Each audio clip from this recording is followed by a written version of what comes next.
দর্শক, এই মুহূর্তে আমরা যে ছবিটি দেখতে পাচ্ছি এটি হচ্ছে চট্টগ্রামের ফটিকছড়ির কাজিরহাট মাঝপাড়া এলাকার একটি ছবি।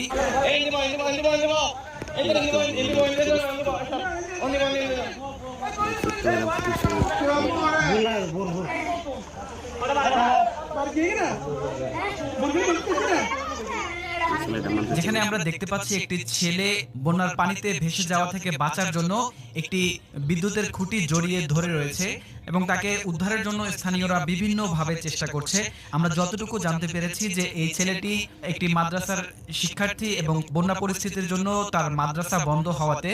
তার বাবা তাকে মাদ্রাসা থেকে আনতে গিয়েছিলেন এবং তাকে নিয়ে ফেরার পথে বন্যার প্রচন্ড স্রোতের মুখে পড়ে এবং সেই স্রোতের সঙ্গে যুদ্ধ করতে করতে এক পর্যায়ে ছেলেটির বাবা স্রোতের তোরে ভেসে যায় এবং সেই শিশুটি কোনো রকমে বিদ্যুতের খুঁটি ধরে বেঁচে যায় এবং পরবর্তীতে স্থানীয়রা তাকে উদ্ধার